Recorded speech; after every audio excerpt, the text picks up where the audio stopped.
Hello, amazing ladies and gentlemen. Welcome to our October Boss Ladies Summit. Can you all please unmute and give the person next to you a round of applause? So it's great having you with us, and just a big thank you. Now, we've got a great one today.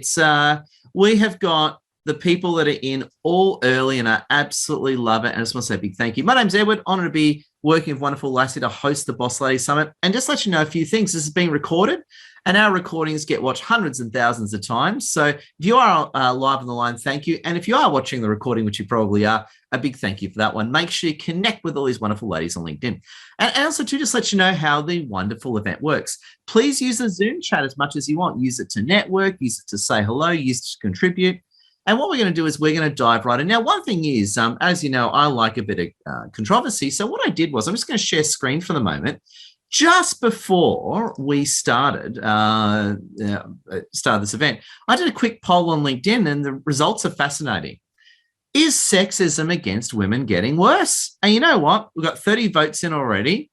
Half the people think it's getting worse, and half the people think it's getting better.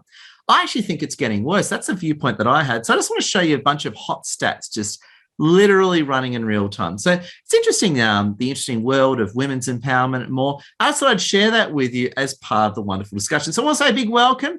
Now I want to introduce our legendary panelists. Firstly, we've got the amazing Holly Smith. Can we all wave to Holly? We love Holly Smith. Big welcome. Can we also please wave to the legendary Agnes Software? Agnes, we love you. Big thank you.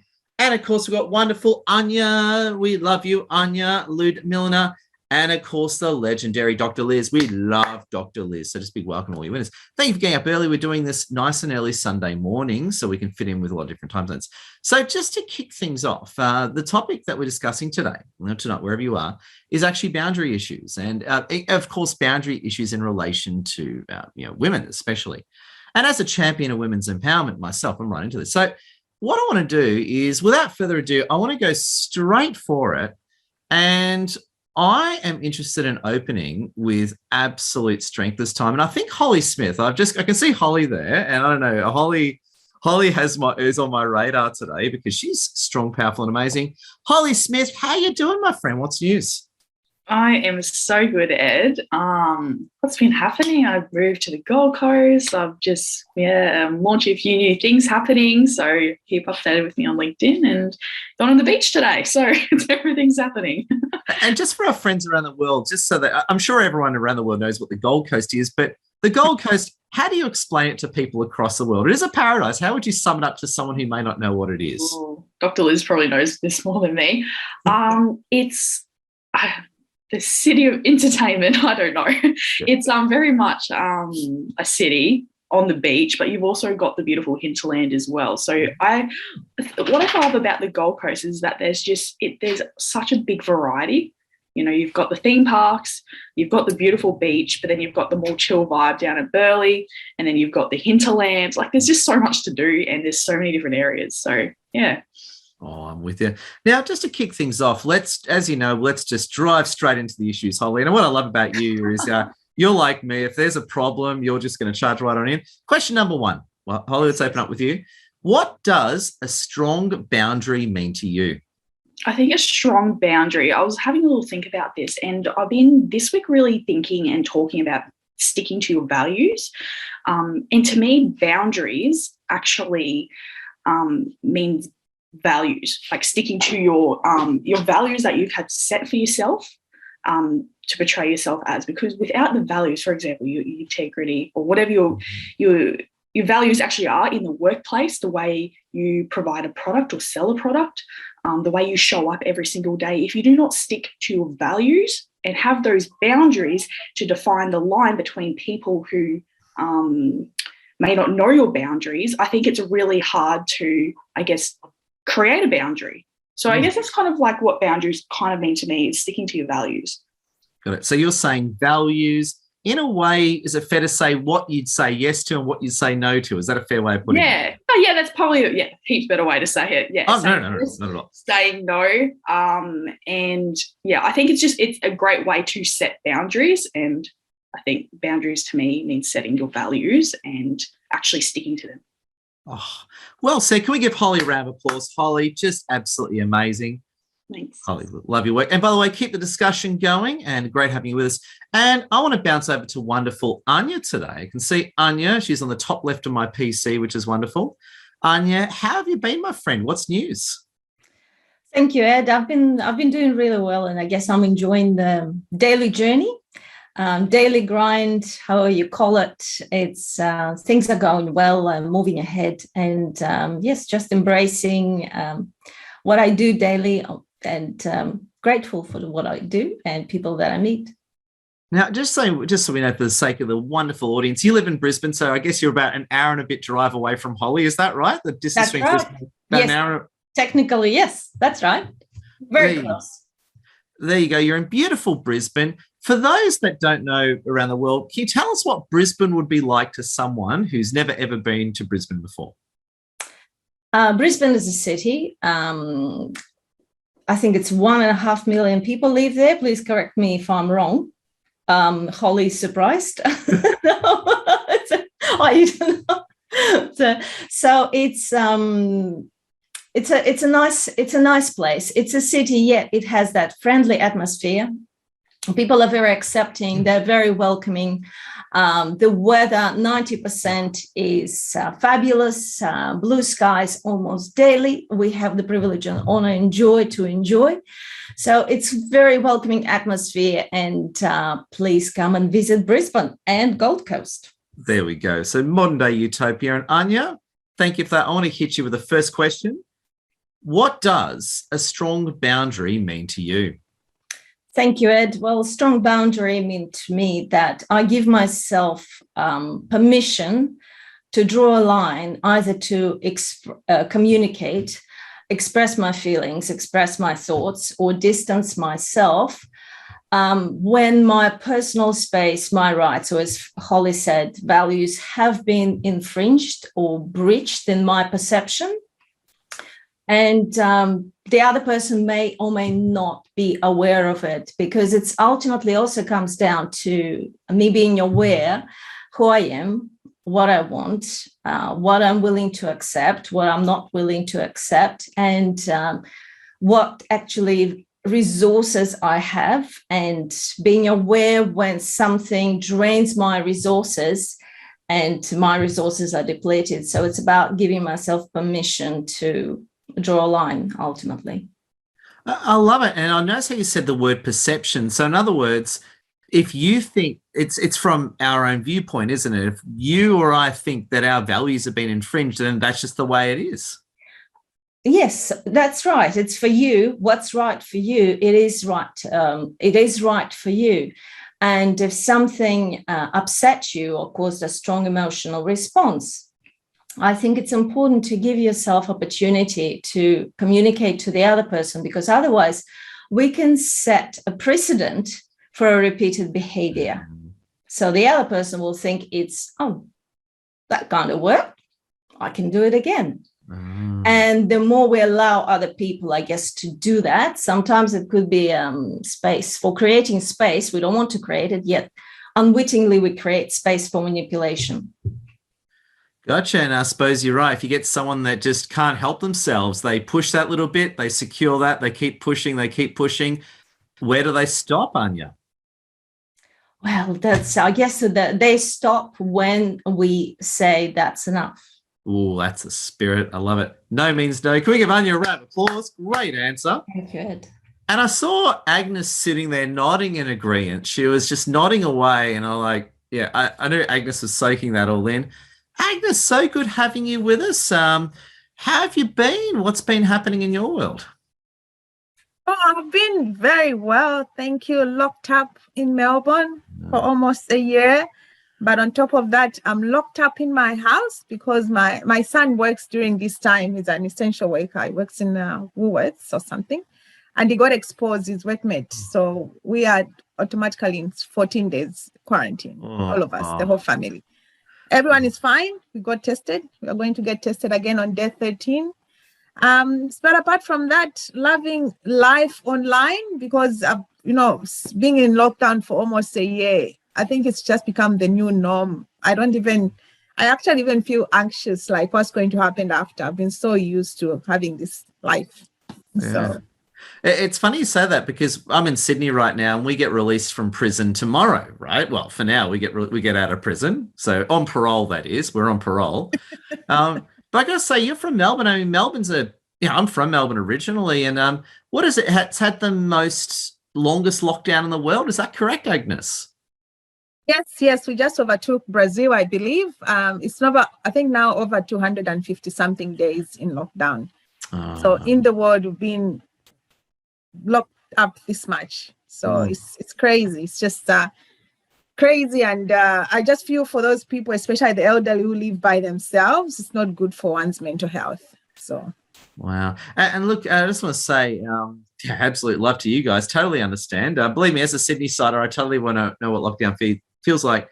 And I suppose this brings us into our key questions, and I'll ask the first one, legendary Agnes. What does a strong boundary mean to you? When you brought up this topic, Edward, you're like nodding, going, yeah, this is awesome. Yes. It's something that's really close and not in a good way, because I've totally lost this part of my life where I try to actually had to seek help. And I'm going to tell you, I've been discussing with the lovely Annette. I'm recommending Annette. Anyone out there, Annette is in our circles. And she's been trying to help me, just trying to have my value worth, if that makes sense. So for me, setting, I know what it is. That's the funny thing. I know the definition. I know what I'm supposed to do. But as a human being, I've failed to do that because partly it's because of what I do. It's about valuing your self-worth. It's about drawing that line between what's good for you and others. So I totally get it. I know the definition and what I'm supposed to do. But what makes it difficult for me is the fact that I work in the space of people that are vulnerable, people that are living with health conditions, and that just melts my heart. Like if somebody today with sickle cell disease calls me and say, Agnes, do this, I'll just throw everything off the window because I've felt in that part of life to set boundaries because of the people that I deal with. In terms of trying to have that value self-worth and not have people take advantage of me, because that's what has really been happening over the years. I'm happy that I met Annette and she's trying to help me be that person and not put my emotions off the table, but be able to value myself and be able to stick to those lines. If I draw that line, it has to be there and I shouldn't move it at all. So in other words, and really love what you're saying. So in other words, it's knowing where your line is, drawing that line, and then I suppose enforcing that line. Is that a fair way of putting it? Exactly. And so the value worth, like just being able to value yourself and, these are my values and I'm going to stick to them no matter what happens. Because people tend to actually manipulate you. Yep. And I'm saying this because of just, and it cannot be just because I deal with health, but it can be about someone's passion, like, for example, I can give maybe Holly, for example, she's passionate about, health, fitness, and people can find a loophole in someone's passion and use that against you. So it's about drawing that line and definitely sticking to it. And that's where I'm failing, but I'm trying, I'm working on it. Actually, you just reminded me of something. I had an interesting scenario, and I think everyone will appreciate this, where someone was really the ultimate toxic person. It's a toxic male. There you go. Let's I'll use some spice language. It's a toxic man who was giving me a hard time. Long story short, toxic guy, and he actually trolled one of our friends, right, really badly. Ended up removing this guy as a connection on LinkedIn, and there's something not right with this guy. And just the other week, he sent me a message. He started, I couldn't block him on LinkedIn for some reason. He started sending me all these messages saying, how dare you unfriend me? How dare this? Really like a jilted lover. I barely even know the guy. But the interesting part was he goes, well, Ed, you say you're a Christian and a Christian wouldn't unblock me. So I even brought up my own religion as a means of using it against me. What do you think of that, Agnes? They do. I tell you, and one of the other things that I'm passionate about is blood donation. So I had this person maybe 2 years ago who literally manipulated not just me, but my family to believing that was going to donate blood because he wanted something from me. That's how bad people are. So it's really seriously being able to even have the sixth sense to identify such people and drawing that line to value yourself and believe in what you actually want to achieve. Hey, guys, sounds like a vampire trying to steal your blood. This is crazy, Agnes. We'll come back to it. Round of applause for you, Agnes. So it sounds like we need to give Agnes a cross and a crucifix or something, you know what I mean? A cross and a stake or something. Crazy, Agnes. Liz, Dr. Liz Isering. Love Dr. Liz Isering. So honored to have her with us. So I thought I'd say a massive hello. Dr. Liz, how have you been? So good having you with us. Awesome. Thank you. You know, I do feel a little bit bad sharing all the wonderful things that we've been doing on the Gold Coast with, I know, so many people in lockdown. And rub it in. If we're going to rub it in, I was very fortunate during the school holidays to go to beautiful Coral Cay on the Great Barrier Reef with my family, snorkeling, diving, all that sort of stuff. So it was amazing. So just to remind everyone, there is a whole world out there that we can't wait to get back into again. I know. I think I can't wait till the government starts handing out hazmat suits so I can just walk around like in a radiation suit. That'll be good. Yeah, it might be the next step. So no, all good. And in between that, you know, all the new Elite Nutrition clinics have been really great. So we've got a few on the Gold Coast and hope to start some up in Brizzy soon. And that's been amazing. So, you know, getting the nutrition and health message out to everyone, which of course is always important, I'd argue, but really important now. And I love it. I've got to say congratulations for all your successes. I mean, for the sake of the audience, Dr. Liz, an absolute winner in academia, and then you ported that success from academia to business, and power to you, Liz. Thank you. I can tell you what, it's a whole business, it's a whole another world. I'm saying I'm doing a PhD again, a PhD in business and life. Yeah. Sometimes the PhD in business is survive till the end of the day. That's your PhD. There you go. Agreed. Now, Dr. Liz, you are a master in this. We've spoken many times about this one before. What does a strong boundary mean to you? Resonates so beautifully with what everyone's shared, and yeah, I agree. It's based on values and enforcing those values. And I'm sort of chuckling a bit when you came up with this topic, because historically I have been terrible with boundary setting, and that's one of the reasons I, you know, managed to find myself getting into you know, stress and burnout in the academic world. So it's something I'm very conscious of and working on now.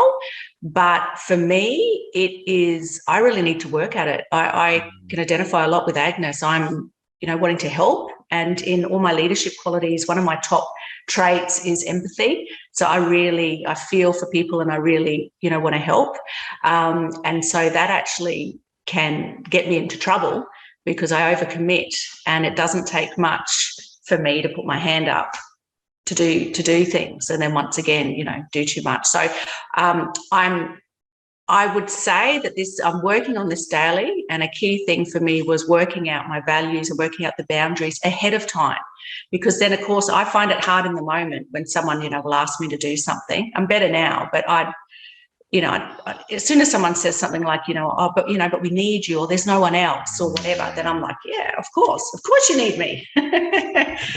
So thinking about those boundaries and values ahead of time, so that I don't have to think on the spot. So that manipulation and that you're talking about is, I suppose they're manipulating your ego or your pride, like no one else can do it, Dr. Liz, just you. So they're... Yeah, there's definitely a bit of that. And, you know, what's interesting, particularly in the academic world, what I noticed with boundaries, like I used to get frustrated because you can see the differences between how some of the senior women and senior men, or not even senior, just men and women are treated in academia differently. Whereas, you know, a lot of the grunt, hard work the women do. And, you know, anyway, we won't go too much into that. But you know what, and I used to really frustrate me. But what I think now is that we're absolutely part of the problem. And I'd openly admit I was my own worst enemy, because I allowed it to happen. And it's interesting, you'd notice that they wouldn't even ask some of these male professors to do something, because they would just know they wouldn't do it. So they come back to the same, just happen to be female, to do different things. And so while that used to frustrate me, it's actually been an amazing lesson, because I allowed that behaviour to happen. And now I know about it. And yeah, no more. And now you're bringing awareness to thousands of people across the world about it. So Liz, you're preventing other people walking down the same path. That's pretty cool. Yeah, absolutely. And happy to support anyone in that boat, because it's very hard when you're in that situation. It is really hard, because it's not as obvious. It's not Dr. Liz, powerful. Can we give Dr. Liz a round of applause? And just want to say a big thank you. I'm going to say, keep the discussion going. I'm going to go through some of the comments. Please connect on LinkedIn, by the way. Eileen Avada's with us, and Eileen talks about being clear and being able to enforce a boundary is important. Couldn't agree with you more, Eileen Avada. We got Kemi Adekumbi, and she's spot on here. It's hard to just take a step back and setting a boundary. Sometimes it is, especially I used to be a real people pleaser, so I totally get it. We've got Dr. Liz who's having the best time, and Eileen, love having you with us, and Sally, great having you. So just want to say a big thank you. This has been absolutely legendary. Now, what I want to do is I want to go to the next question, which is very important. And we're going to bounce back to legendary Holly on this one. And it's going to get a little bit interesting now. So, Holly, got a question for you. Yes. I got a question for you. Why is it critical for women more than men to have a strong boundary? I think over time, and I think the sexism poll, I think I agree with you with that it is getting worse, to be honest. And I think it's interesting, those 50-50, because it makes me wonder like what everyone else is thinking and what men are thinking, you know? Look, I love men. Like most of my clients are men. And I also love women. Like I love humans.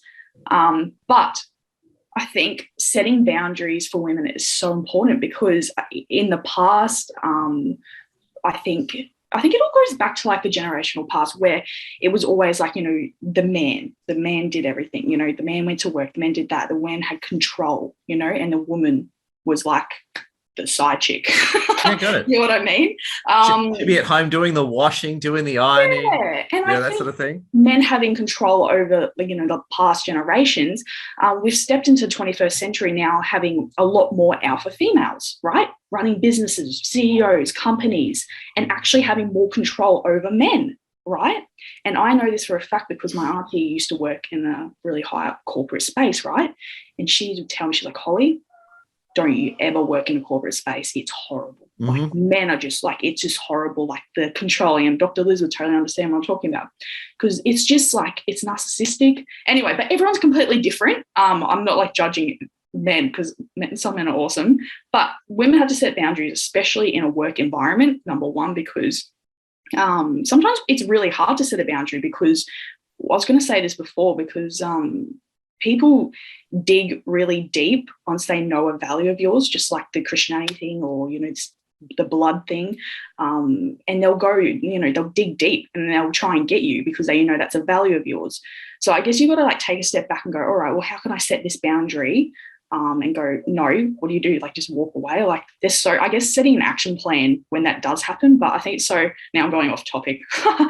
This is very relevant, Holly. I think it's great. I think it's just important for women to set boundaries, especially because we're coming into a time where there's a lot more alpha females, right? Which it kind of makes men take a step back and go like, what's the word when they feel like intimidated slightly? Yeah. And I feel like that makes men kind of act out sometimes. So, or get, you know, a lot of jealousy, especially in the workplace. But yeah, I think it's good for us to set boundaries now. Otherwise, people just end up walking all over us, you know? Oh. And then we end up people pleasing, and then that becomes like a trap, and then we can't get out of it. And you know what I mean? I couldn't agree with you more. And I think it's interesting. I think sexism is getting worse, right? I definitely think it is. And a lot of people agree with that sentiment. And I guess I love where you're going, Holly. And I like how you brought up topics such as narcissism, corporates. I think it's great. I think what I love about you, Holly, is you really open the can of worms. So power to you, Holly. Oh, thanks. There we go. Round of applause to you, Holly. Holly, love your work. Keep it up. We'll come back to you, Holly. I want to bounce over to legendary Anya, and I want to hit Anya with that exact question. How are you doing, Anya? Well, thank you, Ed. I'm just trying to press the button to unmute myself. You're doing good. Now, I want to ask you that legendary question as well. Why is it critical for women more than men to have strong boundaries? I think actually that it's critical for people in general to have good boundaries, and I think it's more depends on the personality type rather than whether it's a female or male. Again, it's I know it's my personal perception and observation. Yes, there are different types of people we meet in corporate world, actually anywhere for that matter. But women, what we tend to do, we may tend to do, we can easily take on other people's problems. Oh. And we can easily start owning them, even though we may not have resources at the time, like time, money, energy, but we are eager, not often, to help. And often it comes down, to our emotional responses. As there's nothing wrong with that, because a few ladies said that it's difficult to say no to someone, or someone needs your help and you want to respond and you want to help. And I have to say there's nothing wrong with that, because, it's also, there's different sides to the coin, where you have strong boundaries, where you build a fortress for yourself that no one can get through. Then what can happen? You end up being disconnected with yourself because you need to have such strong boundaries, and you won't let other people in, and you become disconnected with others. Then you cannot enjoy the feeling of being alive, being connected genuinely to others. So when we build too strong boundaries for ourselves against other people, we might start having problems, for example, if you're working with clients, getting clients. Yeah. You don't express yourself authentically because you put yourself in the vulnerable space. But also, we do need to have boundaries. Yes, we do need to draw the line, particularly when we notice that we're actually being taken advantage of. So it often can also do with the fact that we take ownership for someone else's feelings and emotions when we say no, when we won't do something, because we take ownership. Okay, I will make them feel bad. You won't make them feel bad. They say that it's their choice. It's people's choice how they choose to feel. So but that fear of putting the person in that uncomfortable position and experience that uncomfortable emotion makes us feel uncomfortable. So we don't want to do that, and we move away. And then it also can put us in a vulnerable position. So it can be a bit of a tricky situation, can't it? So you're and I love where you're going. This sort of this is where Agnes was going as well. Yes. It's that emotional power play, isn't it? How if someone's if let's say someone with a bit of a predatory mindset, they know your boundary and they use the emotions to do it. And my simple example was that that toxic man, I love saying it, just sounds funny, that toxic man using my religion trying to manipulate me, Christianity. Yes, people use different triggers, and there are many triggers that people can use. That could be greed, that could be religion, that could be, that for some people it could be sex. So people can push on different buttons, red hot buttons, to get what they want. Oh, I love that. It's about being aware of that, really. It's about also being aware what actually triggers you. What brings that, overwhelm or anger or frustration or feeling of shutdown. It's about knowing yourself, having a good self-awareness, what moves you forward, what holds you back, what triggers you, because then you have more choices on how to respond. Anya, that's just gold. Can we give Anya a round of applause? Anya, just magnificent. It feels like you sort of set up that shot for Agnes to slam dunk it. So there you go. So Anya's got the ball in the air and Agnes is going to go for the slam dunk. Agnes, how are you feeling? What are your reactions so far and thoughts? I think at this point, I'll just say everything that Anya said, that's it. Next. You're just going to dunk it now, are you?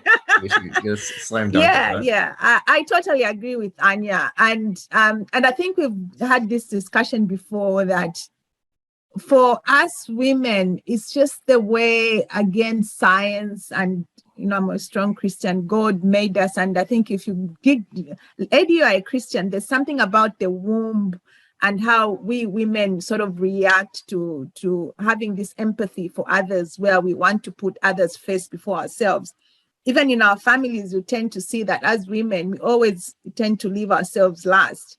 So in terms of how, your question, why it's important for women to set boundaries, for me, it's not just about women, it's about everyone. Why it's important for every individual to set boundaries. And but at some point as well, we become vulnerable because as you said, bad people, bad men might want to take advantage of you. I told you an example of this person who was a man, unfortunately, wanted to use the fact that I was advocating to donate blood, and he was like, no, come to my place. And, I refused. As a family, we didn't want to, because we realized that he was trying to take advantage of me when my husband was not home. But the moment he mentioned that, look, he sent me pictures that he's actually booked in for blood donations. He wants to have tips on how to, donate blood and how he can get involved. I just like, okay, that's it. We are coming. And, something happened. So, it's important that we actually think ahead. I've read somewhere where it says you can't change people when trying to set boundaries. You can't change people. You can only change yourself. So you need to work on you and forget about everybody else and see what works for you. And again, just honing on to sticking to those boundaries that you set. So it's really not a matter of us women. It's about every individual. It's important that we set boundaries and don't let people take advantage of you, because essentially it leads to that. People would want to use all sorts of manipulation because they feel they can just get on to you using those loopholes. So it's about every individual. So I notice a common theme that's come up right from Holly to Liz, Anya and more is that the emotional side, I get the impression that perhaps there's more to manipulate women on because you've got that emotional side to go after. And it seems like that's how a lot of people manipulate a boundary, especially men.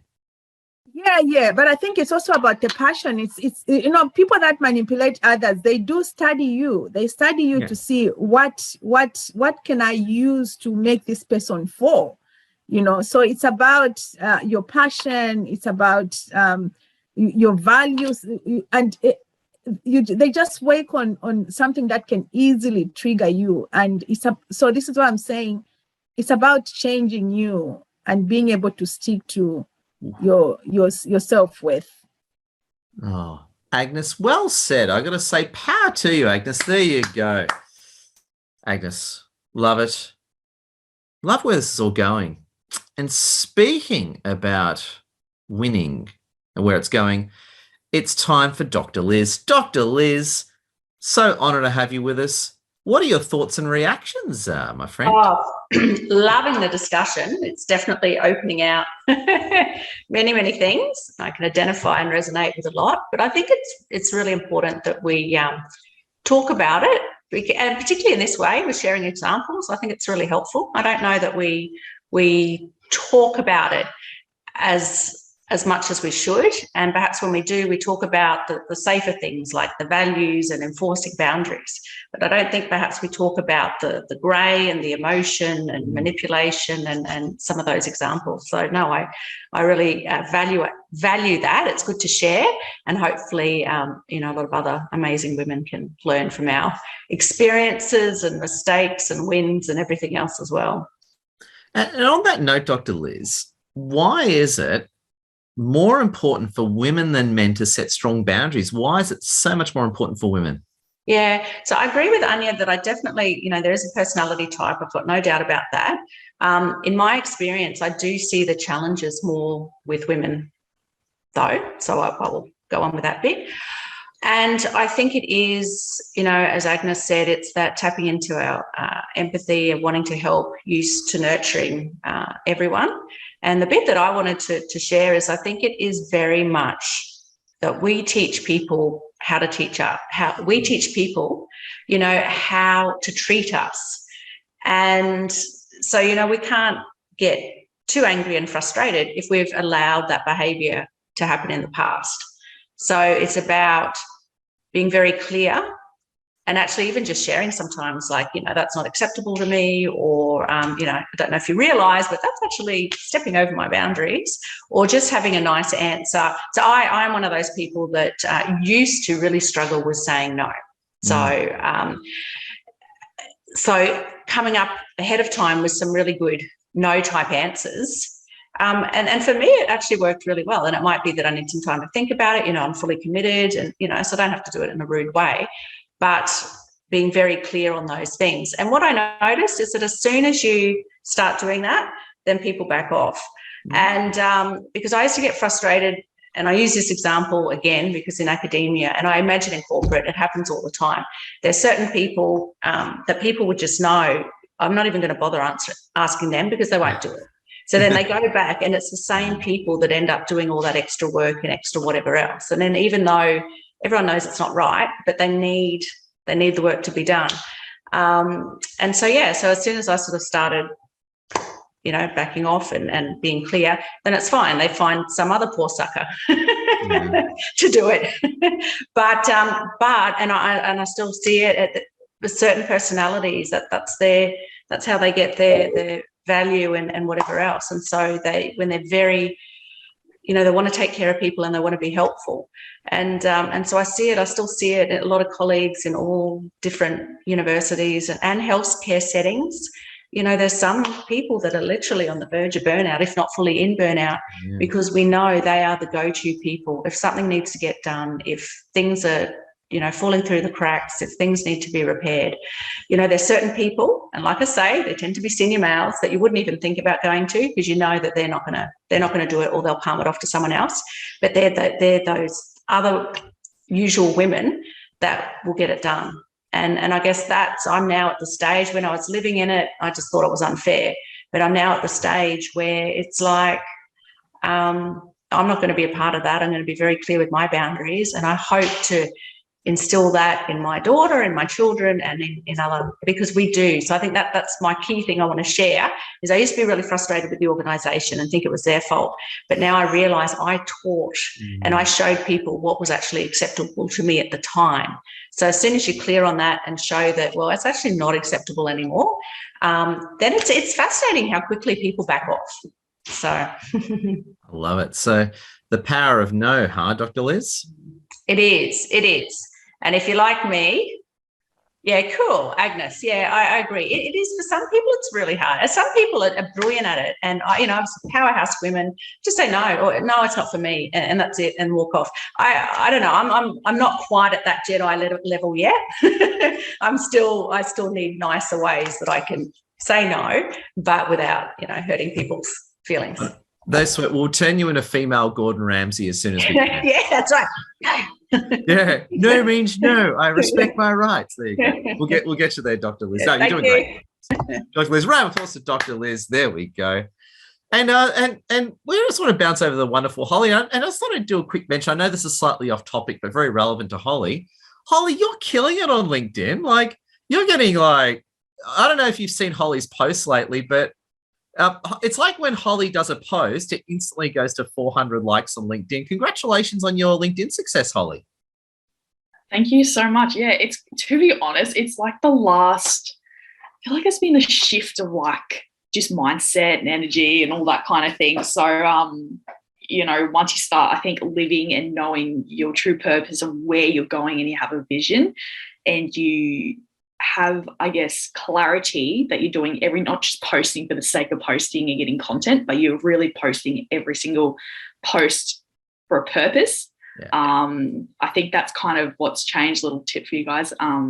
But yeah, no, I've literally doubled my connections in 3 months, like Adrian was just telling me as well. And I just can't, it's just crazy. It's just like something's just hit and it's all flowing really nicely. So, but thank you. Yeah, we call that mastery. You're just getting good at it now. And yeah, if you're not following Holly, please do. Holly, I reckon, Holly, you could take a photo of a paper towel and stick it on LinkedIn and get 500 likes the way you're going. It's funny, hey, but it's nice, I guess, be able to provide people with the value that they need through this really tough time. I think that's what keeps me going as well. Like, it's not just posting for the sake of posting, but generally to help the people that are either in lockdown or need that little bit of motivation for their day. So I think that's how you build a good tribe. So yeah, thanks. Now, Holly, you've heard all the reactions. I want to bring you to the closing thoughts. We're going to go through closing thoughts of everyone now, staying with yourself, of course. Holly, what are your thoughts for women to set strong boundaries. What's some advice you want to give to everyone watching in the recording and live? Look, I really think you have to know your values. If you don't have values, you can't set boundaries. So I think you really need to spend some time with yourself, do a value, I guess, test, or get a coach, and just really sit down and like, look, I need help creating and setting boundaries for myself, but I know I need values to do that. And values can mean anything. Like it can be what you believe in. It can be how you want to be approached. It can be anything, how you want to portray yourself, right? So I guess my biggest values are integrity. When I say I'm going to do something, I do it. And when I don't, I'm not going to lie, I beat myself up for it. When I say I'm going to be there at a certain time and I'm not, I'm like, Holly, why? Because that's a value of mine, you know? And I think that's really big. Another thing is like being like honesty is a huge thing for me. Like I hardly ever lie. And if it's a lie, I do it for the sake of humanity. You know what I mean? And yeah, honesty is a really big thing. And then, yeah, whatever other values. So I've got my values, right? So you've got to start living life and setting up your life. Like this is what I tell my clients as well. It's a little exercise. You write your 3 biggest values, and it might even just be as simple like your health, your fitness, your family, that kind of thing. Like it doesn't have to be internal. And then you start building your life around it. Like you start saying only yes to the opportunities that are in your 3 values. That's simple as that. So that's a really good exercise. And you know what? 2 weeks ago, I had to redo that exercise because I was like, life is just a bit messy. I don't know what I'm doing every day. Like I just need to take a step back. I was doing too many things and people pleasing, right? Yeah. I had to take a step back, write down my 3 biggest values, which was, I guess, my faith, myself, like my own health. Otherwise, I can't show up. Yeah. And then my business and my relationships. So I had to go, all right, set up my whole schedule, take a step back. What am I doing and what am I not doing that's built around these values?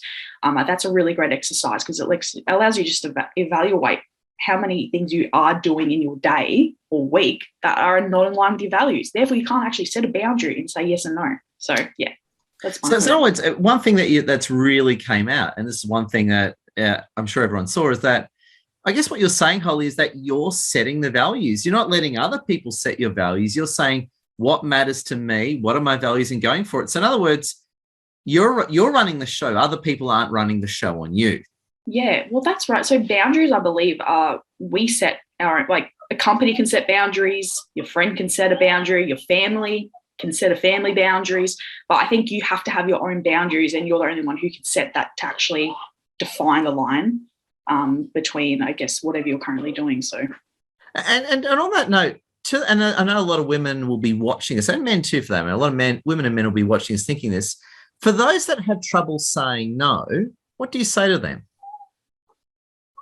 I think it's something you actually have to practice, to be honest. Like you actually have to practice doing it, like, because you get to a point where you're like, okay, I'm going to say no to this. I'm not going to say no. Like, you know, I'm not going to do this because it's not part of my values and blah, blah, blah. But once you get in that situation, you might just get that little bit of anxiety and just say yes automatically because it's an automatic response because you're so used to saying yes all the time, right?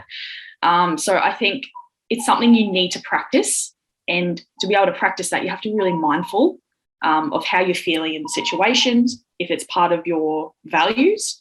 And then I think you just have to practice. Only start saying yes to things that are in your value scope and what's really important to you. Sorry, my dog is whining in the background. And then just start saying no to opportunities that aren't serving you or your business or your general mental state. So that's kind of, I guess, a little thing that you can use. Holly, brilliant. Can we give Holly a round of applause? Holly, big thank you. Appreciate it. And we're going to bounce over to Anya, who's about an hour and a bit drive away from legendary Holly right now. Anya, how are you feeling, Anya? Feeling well, thank you, Ed. It has been truly a great session, and everyone shared some very quality insights. And yes, I have to say that I agree with what everyone had to say, and it's very interesting to see everyone's perception and approach to these difficult situations. And I saw that you did also put the comment how you deal with family, setting family boundaries. Yes, that can be tricky, yet it's doable. Yes, NLP actually offers a great exercise on boundary setting for that matter. But I'm here to do a closing thought, just not to. Well, just on that note, though, it's But you help people set boundaries all day, I imagine. I imagine a lot of your job is helping people set boundaries on you. Is that a fair comment? Yes, it is a fair comment. And it's through NLP, so it will be an exercise, and also through communication. So how to deal with manipulation, what to say, how to respond, what triggers are being pushed. Sometimes it's wiser not to respond. Like, for example, in your case, I believe with the toxic guy. Oh, yeah. It would be probably the wiser. And the stronger response is not to respond. Because on that note, and it took me a while to realize this, it sounds kind of silly, but ignoring someone is a response. Not responding is a response. Absolutely. Yes. Sometimes it can be done strategically, particularly if you're in a good space. If you can can distance yourself from emotion, can disassociate, maybe from the moment, or give yourself a moment to calm down. If you get frustrated or angry. So yes, no response is still a response. And sometimes it's not to ignore into someone's face, but not to provoke the next move from the person. Yes. Amazing. Because I suppose that's it, because someone can provoke you or try and manipulate you, as they do, right? As they do. However, you can just not buy into it, can't you? You can just not respond or not get emotionally roped in. If you do, you can walk away, can't you, Anya? Yes, you can. You certainly can. It's just that it's also comes back to knowing yourself and noticing the emotion, what has just happened. If you need to take a break, and then you can come back and you can respond if you choose to, or you can not respond. You don't have to. It's also how you respond. Oh, I love it. So what's your big advice, Anya, to help women say no more? Big advice to women to say no. I guess when you say no to something, you say yes, as Holly said, to something else.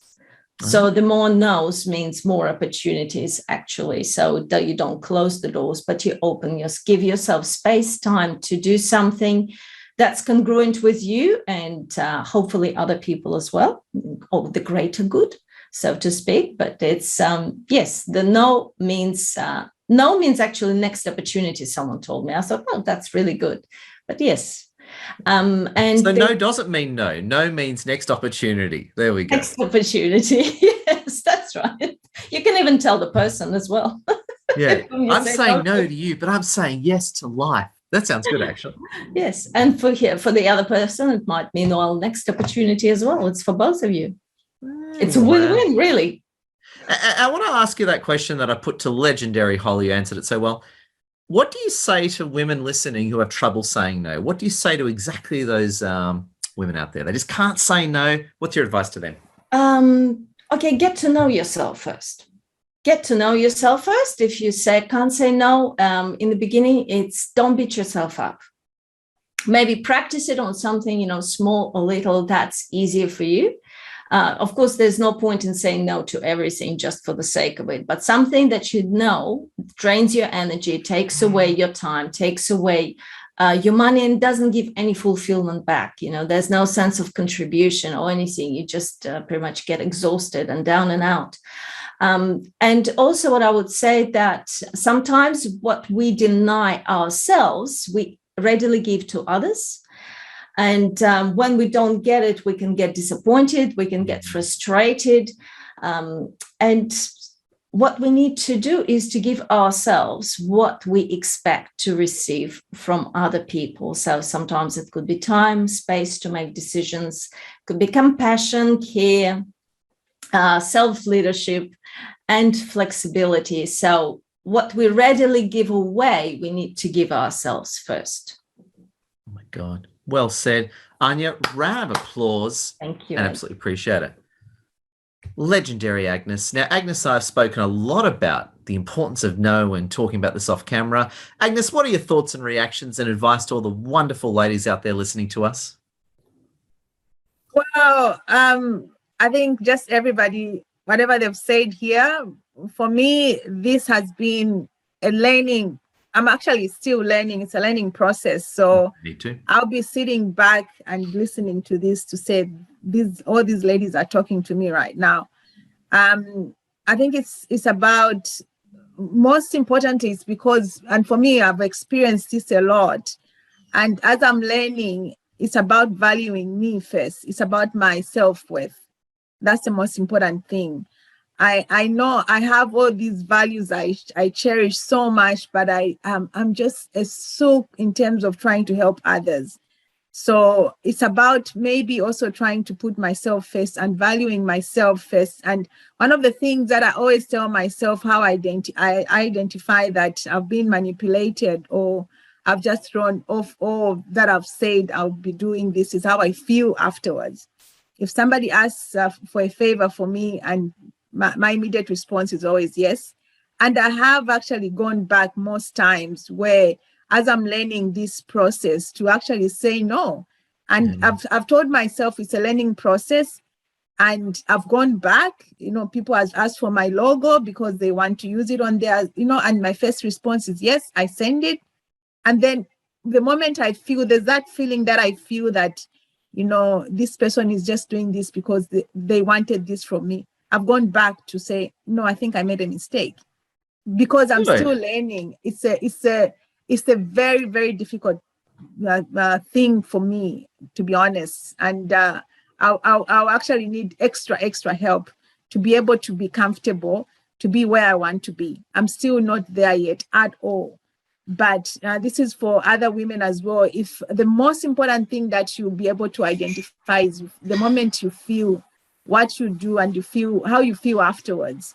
Because if you do something that's right for you, something that you value and you feel good about yourself, then it's okay. But if you're always regretting to say, why did I do this? And you go beat yourself up, then you really then need to change. I think boundaries for me, especially, is about valuing your self-worth, and don't let people take advantage of you, because that has happened a lot in my case. And I'm learning to stop that.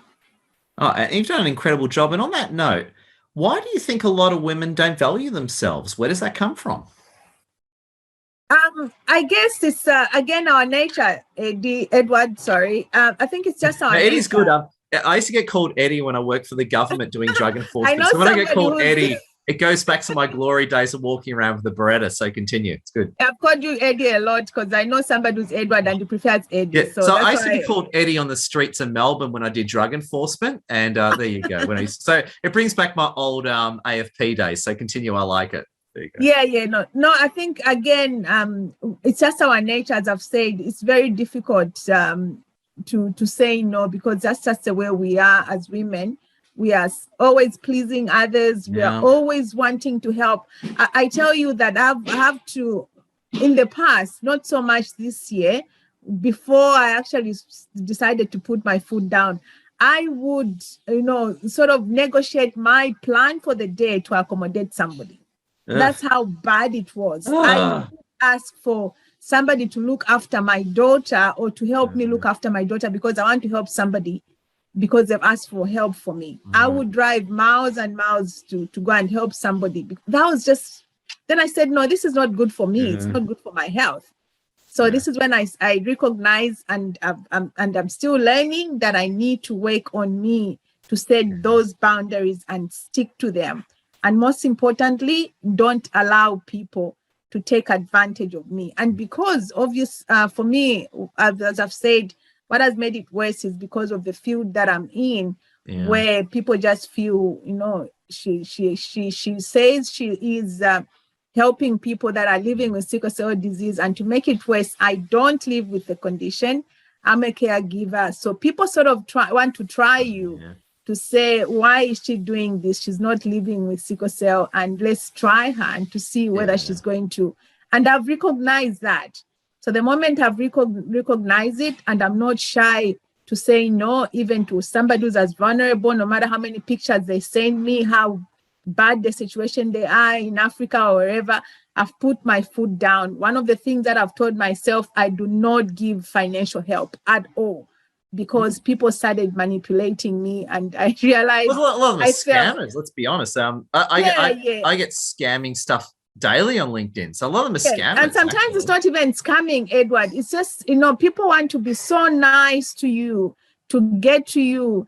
And the moment that you help them, and I've done that, I've helped people financially, and then they cut you completely because they wanted, it's just been crazy. But, I've told myself that that's it. One of the things that I've told myself, I do not offer financial help at all, because most of the time that's what people want, and they just take advantage of you. So it's crazy, but I'm learning. I'm working on it. Oh, I don't think you're working on it. I think you're winning at it, Agnes. Can we give Agnes a round of applause? Agnes, love your work. Amazing, amazing. And we're going to bounce over to Dr. Liz for the final closing thought.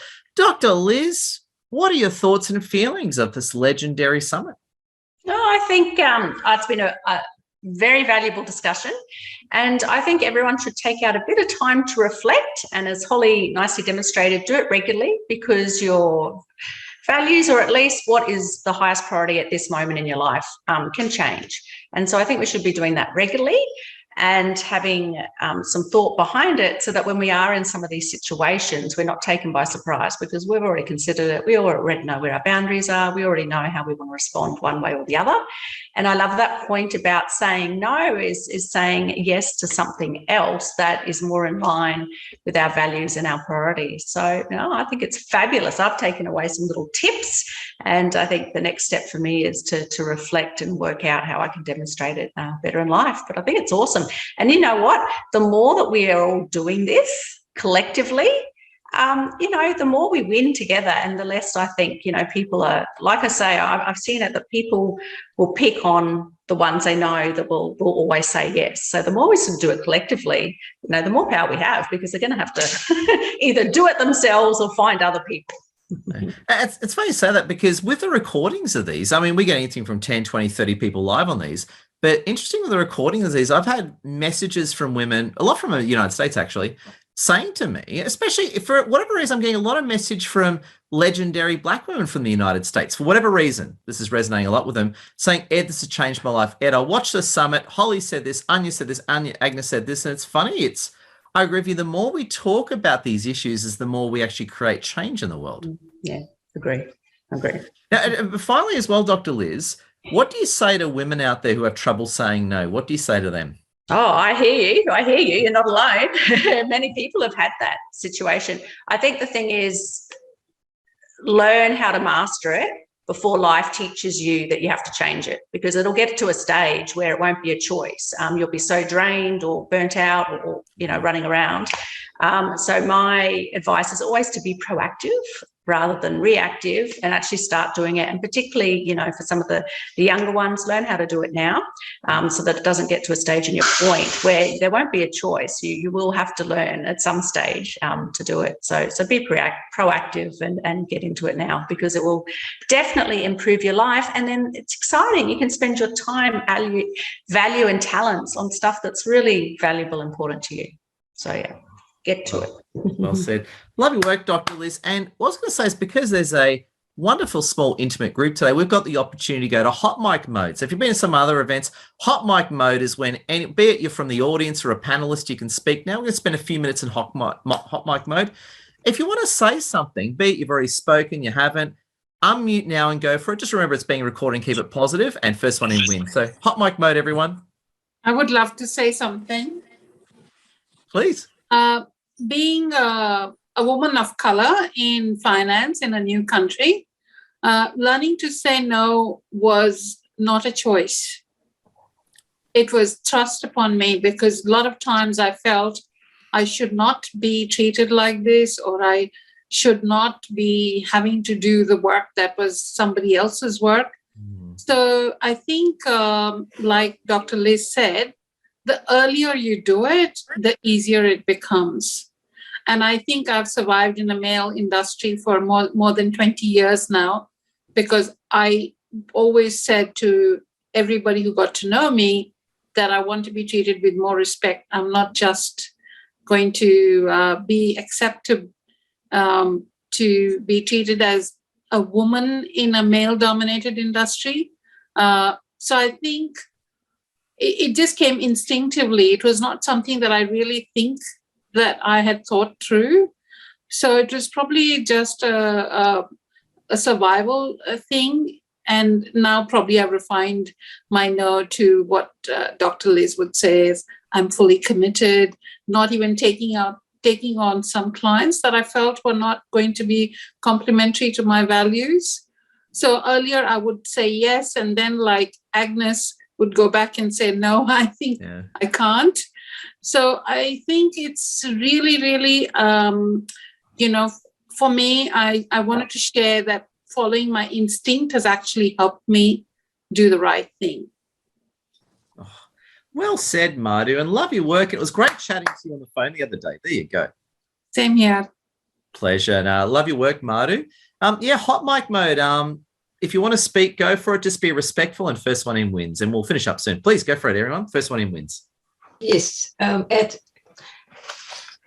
First of all, I want to thank the ladies for this discussion. It's been so valuable. And from what you were saying, boundary is really about the values. And the more that we could actually educate people to have this awareness, the more we can help them to create strong boundaries so that they can become better citizens. So that instead of them reacting, as what Dr. Liz was saying, it's really about be proactive. And so that, and what Anya was saying no is actually creating an opportunity not only for yourself, but for others. Saying no is actually creating the space in you to have more yeses, other things that you want. I thought it was just so awesome. So I just want to say thank you, Ed, and thank you, ladies. Very useful. Wonderful. Thank you. Hot mic mode. Feel free to say anything, anyone.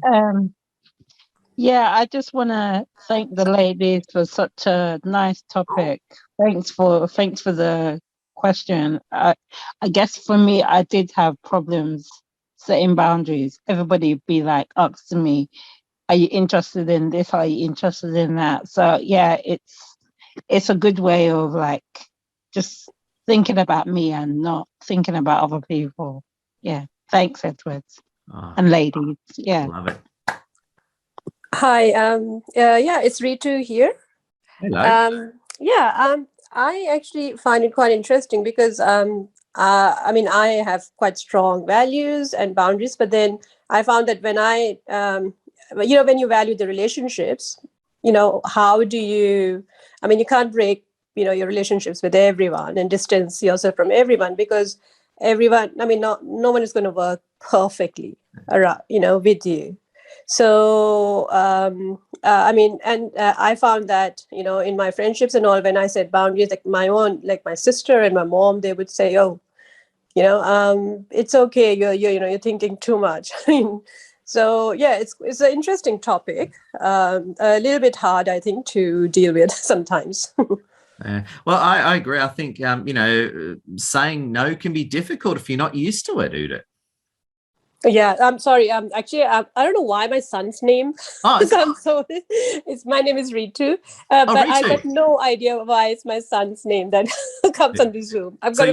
Your son stole your PC again, was doing Zoom. No, I don't know how it's happened, but yeah. Anyway, I'm a female. That's what I thought. There you go. So good. Now, Ritu, it's a Ritu, big thank you. We appreciate you. Thank you. Pleasure. Hot mic, does anyone want to say anything? Now's the time to do it. Going once, going twice. Sold. Thank you, everyone, for a wonderful Boss Ladies Summit. Big round of applause. If you are watching the recording, connect with all these ladies on LinkedIn. And I'm going to upload the recording now. Thank you, everyone, and have a wonderful Sunday. Appreciate you all. Bye, everyone. Bye, everyone. Yeah. Bye. Bye.